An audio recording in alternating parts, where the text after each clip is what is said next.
Doctor Bhimrao Ambedkar ने कहा था कि हिंदुओं को समझना चाहिए कि वे भारत के बीमार लोग हैं और ये भी कि उनकी बीमारी दूसरे भारतीयों के स्वास्थ्य और प्रसन्नता के लिए घातक है। डॉक्टर अंबेडकर जन्म से हिंदू थे पर मरना हिंदू के रूप में नहीं चाहते थे। उन्होंने धर्म परिवर्तन का फैसला किया। इसके लिए उन्होंने कई धर्मों को अपनाने पर विचार किया था।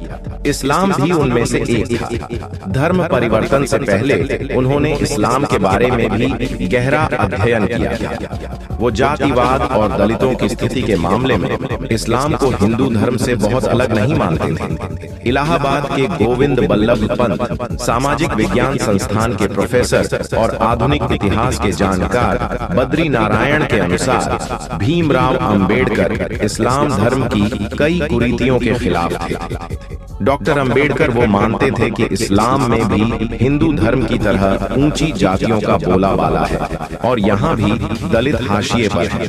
बीबीसी से बात करते हुए बद्री नारायण ने बताया, डॉक्टर भीमराव अंबेडकर मानते थे कि दलितों की जो दशा है उसके लिए दास प्रथा काफी हद तक जिम्मेदार है। इस्लाम में दास प्रथा को खत्म करने की कोई खास प्रतिबद्धता नहीं दिखती है।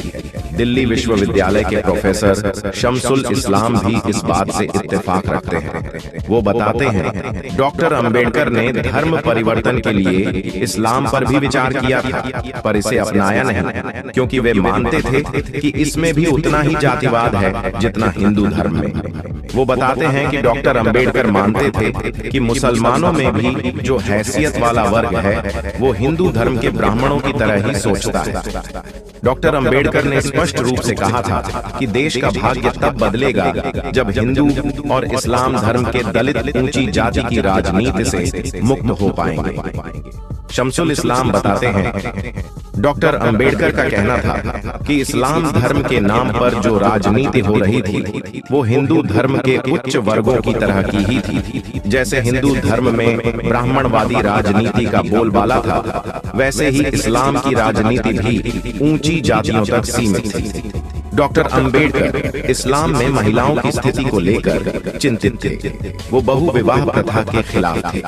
बद्री नारायण बताते हैं, डॉक्टर अंबेडकर बहुविवाह प्रथा को महिला मुद्दों के साथ जोड़कर देखते थे। वो मानते थे कि इससे स्त्रियों को कष्ट होता है, इस प्रथा में उनका शोषण और दमन होता है।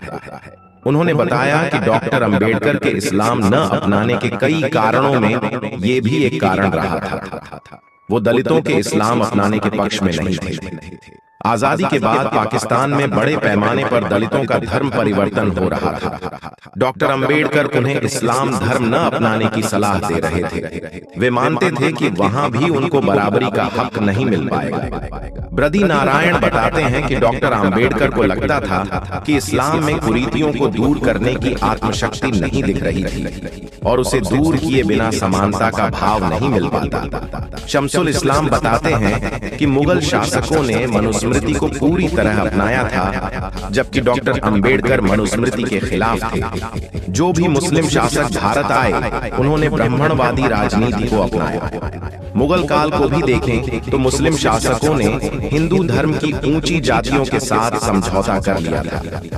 शमसुल और बद्री नारायण दोनों इतिहासकार यह मानते हैं कि डॉक्टर अंबेडकर दलितों को समाज में समानता का अधिकार दिलाना चाहते थे, जो इस्लाम में संभव नहीं दिख रहा था। यही कारण है कि उन्होंने कई धर्मों के अध्ययन के बाद बौद्ध धर्म को अपनाया था। इसलिए डॉक्टर अंबेडकर ने इस्लाम क्यों नहीं अपनाया?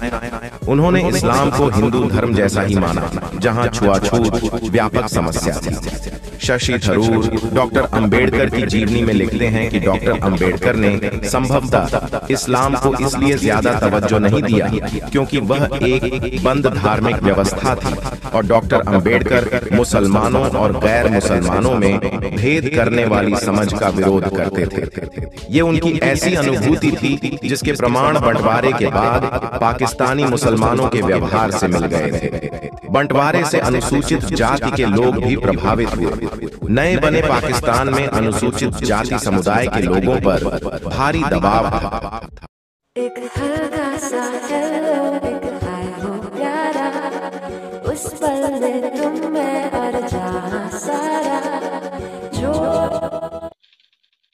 कि या तो वे धर्म परिवर्तन करें या फिर जान दे दें। ऐसे में आपको बता दें कि बाबा साहेब इस्लाम धर्म की का खुलकर विरोध करते थे। उन्होंने अपने पूरे जीवन में इस्लाम की खामियों को गिनाते हुए कई बयान दिए। वह मानते थे कि इस्लाम में आज तक कोई सुधार आंदोलन नहीं हुआ। इस मामले में वह हिंदू धर्म को कुछ हद तक ठीक मानते थे। उनका कहना था कि इस्लाम अपनी बुराइयों को पीढ़ी दर पीढ़ी ढोता आ रहा है, जबकि उसमें कई सुधार की गुंजाइश है। वह कहते थे कि इस्लाम धर्म के अंदर बुराइयों का होना दुखद है, लेकिन उससे भी ज्यादा दुखद यह है कि इसमें सुधार के लिए कोई संगठित आंदोलन आज तक नहीं हुआ। वह अपने धर्म की बुराइयों में सुधार तो छोड़िए, उस पर बोलने से भी बचते रहते हैं। वह मानते थे कि इस्लाम के मानने वालों की सोच में लोकतंत्र का अभाव है। वह मुस्लिम नेताओं की सोच को भी कटघरे में खड़ा करते रहे। पाकिस्तान अथवा भारत का विभाजन पुस्तक में तो बाबा साहेब ने लिखा दिया कि मुसलमान कभी भी मातृभूमि के भक्त नहीं हो सकते। इसके साथ ही उन्होंने कई और बातें लिखी जिसके जरिए उन्होंने मुसलमानों पर निशाना साधा था। वह मानते थे कि इस्लाम में भी ऊंची जातियों का बोलबाला है और दलितों की हालत यहाँ भी खराब है। उन्होंने साफ कहा था कि मुसलमानों में तो दास प्रथा को खत्म करने के लिए कोई प्रतिबद्धता भी नहीं दिखती है। वह मुस्लिम धर्म में जारी बहु विवाह प्रथा के विरोधी तो थे ही, इस्लाम में महिलाओं की हालत से भी खासे चिंतित थे। डॉक्टर आम्बेडकर दलितों को समाज में समानता का अधिकार दिलाना चाहते थे, जो इस्लाम में संभव नहीं दिख रहा था।